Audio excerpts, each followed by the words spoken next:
All right, when you're drug tested today, what are the results going to be? And you will be drug tested today. Clean. All right, so we're going to do a drug test today. All right, Mr. Pettis, you took a UA. What do you think the results were? Negative. Why would you be positive? Did you use something? Maybe I was around somebody and all right. touched it. So you were around somebody and maybe you touched it? I don't know how it works now, but Well, it sounds like the situation was pretty intense. When someone is found to be lying in court, it can definitely impact the judge's decision regarding the sentencing. Judges often consider a defendant's honesty and remorse as factors, so being dishonest can lead to a harsher sentence. As for whether the sentence was too soft or just right, that really depends on the specific details of the case and the judge's assessment of the situation. It's clear that the defendant's actions during the hearing played a significant role in the outcome. Good morning. Why were you late? I was having car trouble and my alarm didn't work. Sorry. Can't be late. You understand? Sorry, ma. Apologize. Counsel, do you waive the reading of the indictment? Yes, Your Honor. State, are you proceeding on the indictment as presented? No, Your Honor. We're proceeding on count 1 alone, waiving count 2 and its enhancements. Any objections? No objections, Your Honor. Did you understand you're being charged in count 1 with tampering with evidence with the intent to impair as a third-degree felony? Range of punishment is anywhere from 2 to 10 years in prison and up to a $10,000 fine. Did you understand? If you have a plea bargain agreement with the state, the court does not have to follow your plea. If for any reason the court doesn't follow your plea and gives you more than you bargained for, the fact that you entered a plea will not be used against you and you will be allowed to withdraw your plea. Did you understand? According to the plea, punishment is to be assessed at 5 years in the prison. There's a $2,000 fine. There's no application for deferred adjudication and the state recommends community supervision. Did you understand that to be the plea? Yes, ma'am. Defense? Yes, Your Honor. State. It is, Your Honor. Showing you the waiver of appeal paragraph. Did you review that paragraph with your attorney? Did you understand it? Did you sign it in both places? Yes, ma'am. Outside the agreement, state is requesting that your community supervision be for a term of 5 years. There'll be a TAP evaluation and 200 hours community service restitution. Then to the offenses charged, how do you plead? Guilty, not guilty, or no contest? No content. State any evidence? Yes, Your Honor. State exhibit number 1 with office attachments. No objections, Your Honor. State, you may be excused. All right. After reviewing state's exhibits 1 and attachments, court will find there is sufficient evidence to find you guilty and the court will find you guilty. Are we proceeding with sentencing? Yes, Your Honor. Anything you wish to say on behalf of your client? Yes, Your Honor. My client realized understands that he made a mistake, Your Honor, and I think it was something that he understands that he made a mistake and he's accepting responsibility for it today, Your Honor. We are asking the court to follow the agreement and so that he can go ahead and proceed forward and prove to the court that this was essentially an aberrant behavior. I understand he did have some stuff transgressions that occurred in the past, but those were a long time ago, and he is working now, and he has children that he's helping to take care of. That he I think one has autism and the other one has a disability, Your Honor, and he works with mother on those, and so they alternate between while one watches the kids, the other one does work, and vice versa. So he does have people at home that he needs to help out and take care of, and he just wants to try to get his foot behind him, Your Honor. All right. When you're drug tested today, what are the results going to be? And you will be drug tested today. Clean. I haven't done no. All right. So we're going to do a drug test today, and then I'll make my sentence.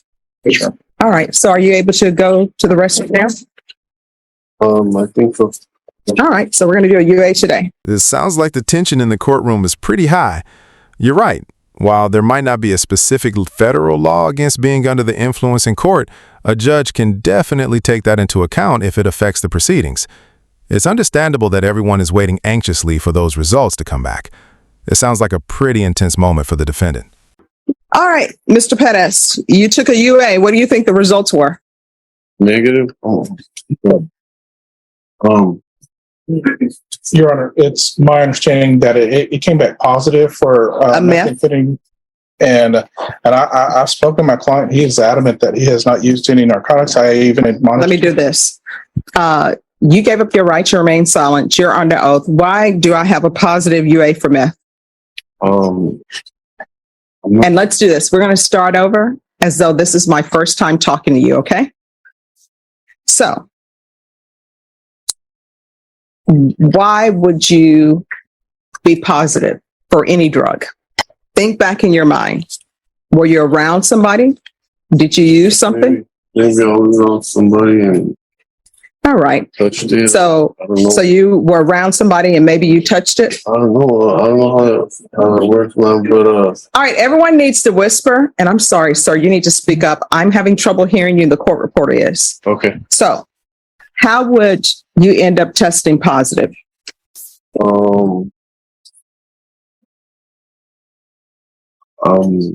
Yeah. And state, I believe this is your case still.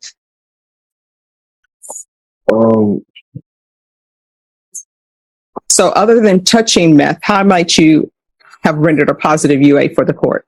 That's the only way I know how I got it, because I mean, I have a lot of family members that, you know, I don't know how I would. When's the last time you used? The day that I got arrested. And what's your drug of choice? I don't have a drug of choice.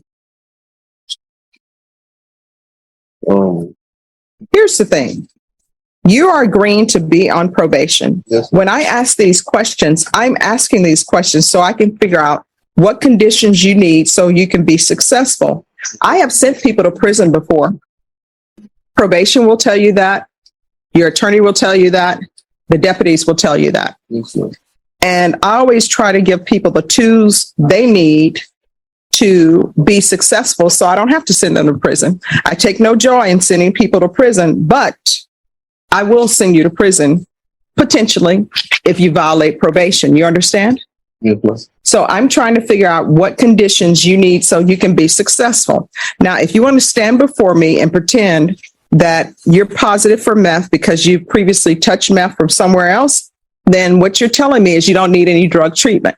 False. And if you're telling me you don't need any drug treatment, I had better not get a motion to revoke because you're testing positive. And I can tell you right now, I'm going to put you on the UA hotline.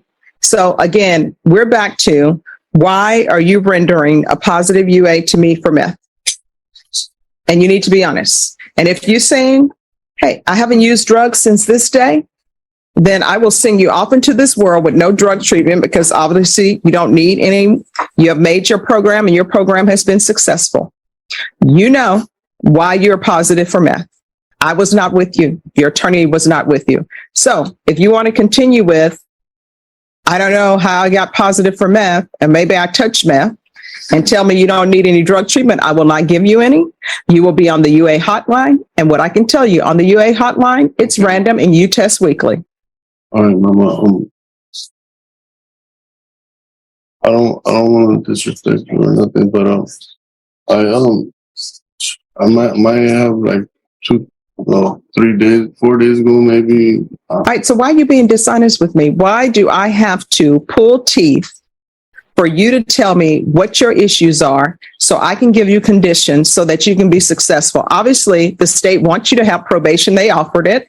Okay. You accepted it. I want you to be successful at probation because otherwise you're just wasting everybody's time. And I could just say, oh, let's just send you to prison for 5 years. It sounds like the judge is dealing with a familiar situation where someone is trying to explain away a positive drug test. It's common for courts to be skeptical of those kinds of explanations, especially if the individual has a history of issues. The potential for more severe consequences like probation violation really highlights the importance of being honest with the court. It sounds like the person might be facing a tough situation due to their explanation.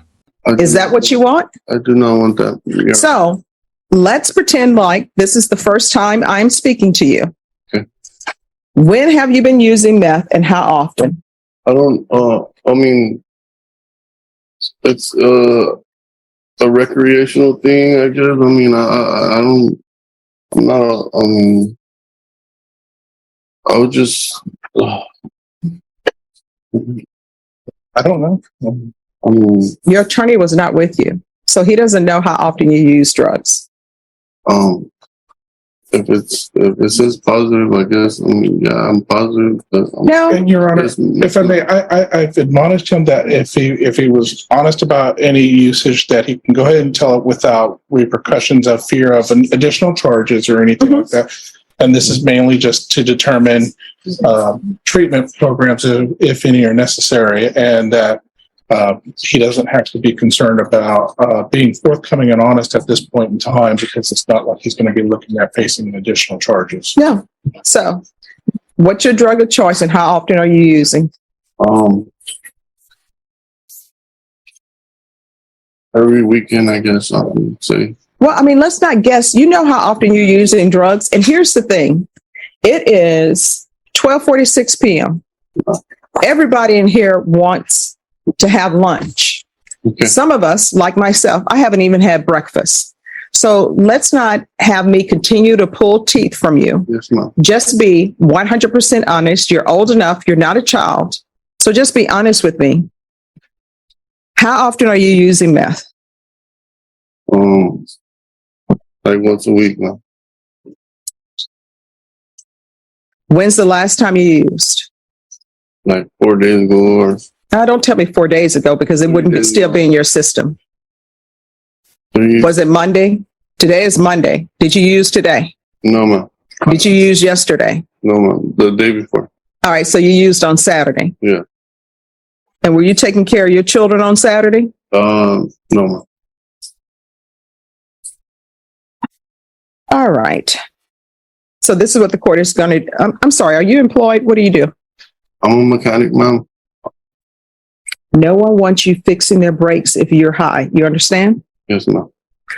All right. The court is going to find you guilty, sentence you to 5 years in prison, suspended and probated for 5 years. There's to be gang supervision, $2,000 fine, probated, TAP evaluation. Follow the recommendations of TAP. If TAP recommends inpatient treatment, we'll start with intensive outpatient treatment. I'm going to want 90 sober meetings in 90 days. There's to be 200 hours of community service restitution. We're going to do parenting classes and probation. It can either be compadre, triple P, or rainbows. And once he completes parenting classes, the court will deem 150 hours of community service restitution satisfied. I'm going to want the UA hotline until further notice. Proof of employment within 30 days. There's to be no employment as a home health care provider or with minors. Yes, we can do felony drug court referral, but the issue may be the gang membership. Yeah. So it's the Lost Boys or something. Okay. What is it called? It's in the police report. Yes, ma'am. LA boys. But Yeah, LA Boys. But that's when I was a kid. All right. Well, we can see. When I was a kid, man. All right. What does LA stand for? Is that supposed to be Los Angeles? Lanier Athletics. Oh, Lanier Athletics. Okay. All right. Is there anything else you need from the court to be successful? No, ma'am. I'm sorry for wasting people's time. No, it's just I like for people to be honest with me, especially when everybody's trying to help you be a good father to your children and be a good citizen, okay? All right, we can go off the record. You're going to have to do better.